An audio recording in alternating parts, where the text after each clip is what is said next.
Ew! Gah, remember those? This thing was absolutely hideous. If you're Danish, let me know what is going on. Different locations around the world, and that's the game. Actually, don't, please. Not too long ago, I made a video about the last game to release on every home console. But in doing so, I also noticed that we had to leave out a significant chunk of games because they were on handhelds. So now we're back to talk about the last game to be released on every handheld console. For those of you who are new here, the rules are as follows. We are looking for the last game that was released anywhere in the world, either physically or digitally, on every mainstream handheld console. That does mean we will be missing some of the weird handhelds that only like 3 people have heard about because they're irrelevant. So don't be down there in the comments telling me I missed the Philips Buzzy Blaster 5000. Stop it, I see you. Hey! The game also has to be an officially licensed game, so we're not going to be considering games where some guy in a basement somewhere put a copy of his indie game on a Game Gear cartridge for meme internet points. So, grab yourself a beverage of your choosing, leave a like, subscribe, and let's dive into this list of last games on every handheld console.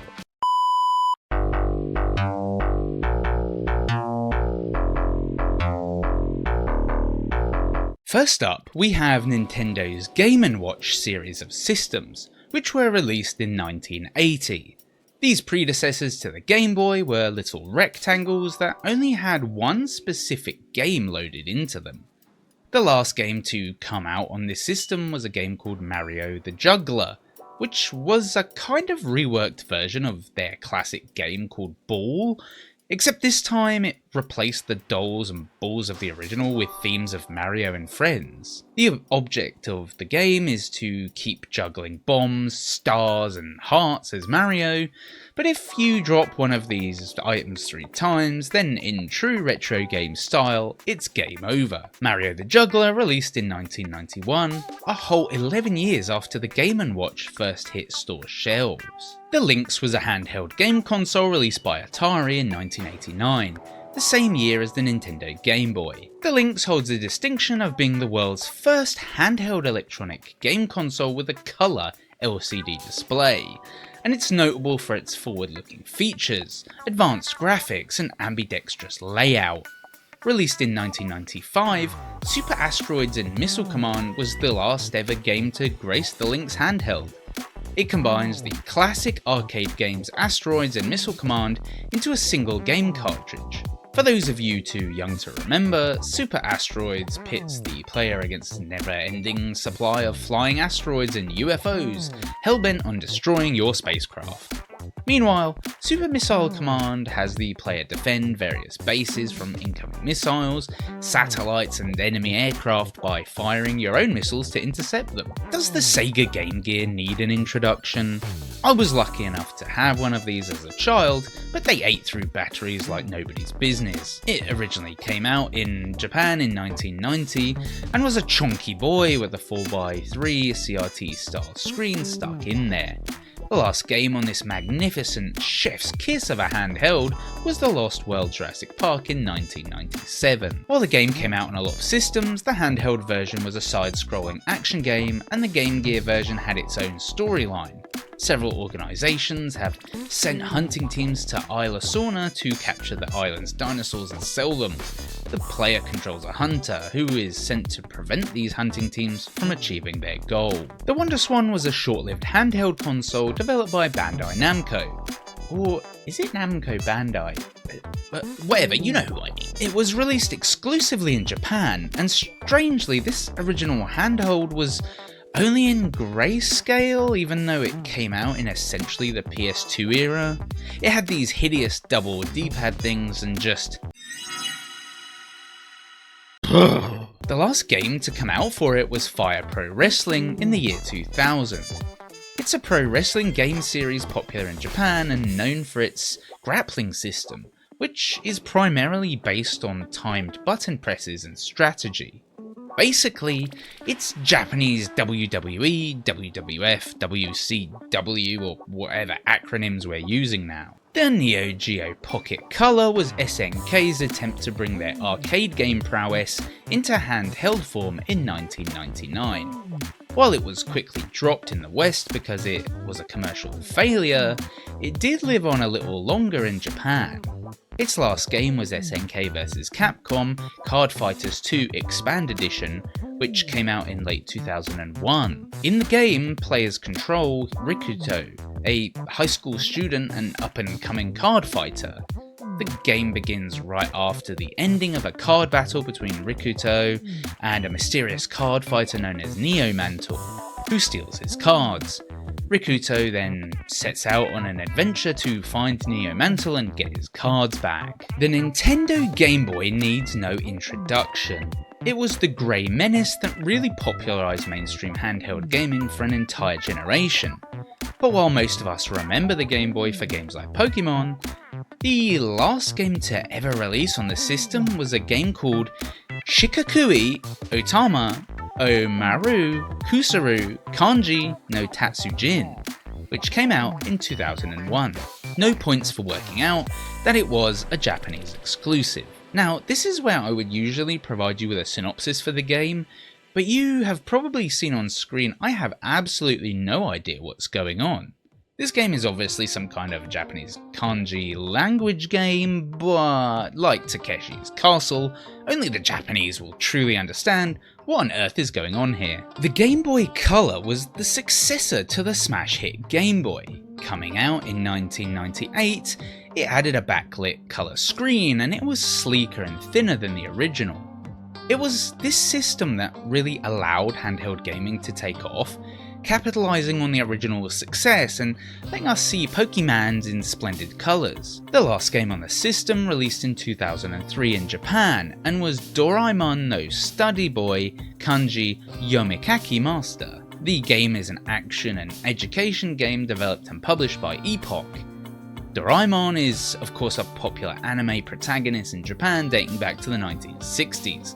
He's a robot cat who travels back in time to help a boy, which is why I suppose it's particularly relevant here. The WonderSwan Color was the follow-up to Bandai's previous handheld of the same name that only released in Japan, except this time it had a color screen. It still had those awful D-pad things though, just ew! Saying that, can you believe that this thing was only $60? Wild! Anyway, the last game on the WonderSwan Color was a game called Dicing Knight Period. In Dicing Knight, you assume the role of a nameless knight who has to fight through a series of randomly generated dungeons. The game has an overhead view that is similar to the early classic Zelda games, so no guesses where they got their inspiration. In a weird way, the Nokia N-Gage was the first attempt at a smartphone that could play games as well as, well, making phone calls. Gah, remember those? This thing was absolutely hideous. But somehow they managed to squeeze a version of Civilization on there, which just so happens to be the last game to come out for the N-Gage in 2006. It sounds ridiculous until you see footage of it, but they managed to make a pretty accurate version of Sid Meier's grand strategy game on this early handheld, which means you can argue with Napoleon and have Gandhi drop nukes on you on the go. And who said that game wasn't realistic? Sheesh. The Game Boy Advance needs no introduction. An evolution of the Game Boy Color, the Game Boy Advance was, in fact, the best Game Boy system. Mainly because it's the one I had the longest, but still, the last game on the handheld is a weird one. It's called Pixeline i Pixeland, and it was released in Denmark in 2008, which is wild. There's not much to go on because I don't speak Danish, but it seems that the story is about gnomes and fairies in a place called Pixieland, and they haven't spoken to one another for over 100 years, and now the character Pixeline is planning to reunite both of the factions with a big party.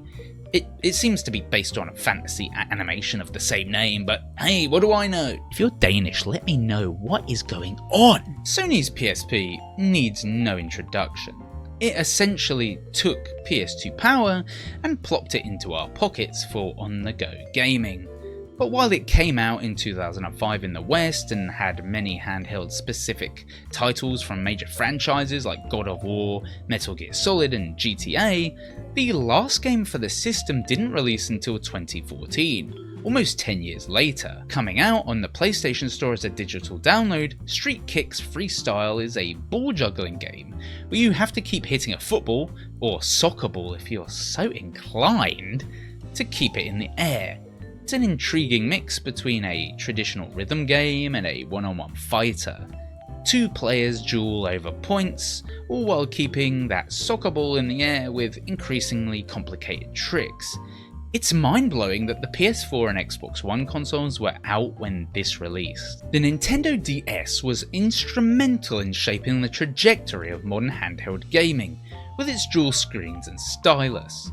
It spawned amazing game series like Professor Layton and Phoenix Wright. The last game on the Nintendo DS, however, wasn't any of these. Coming out on the last model of the Nintendo DS, the DSi, Around the World in 80 Days was released digitally in 2015.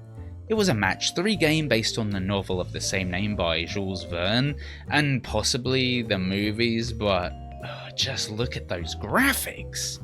Anyway, players just match 3 shapes for a high score in different locations around the world, and that's the game. The Nintendo 3DS perfects everything the DS did by adding more power and a 3D effect that literally nobody used.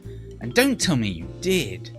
Come on. In a lot of ways, this system is still superior to the Nintendo Switch because you can, actually fit the thing in your pocket.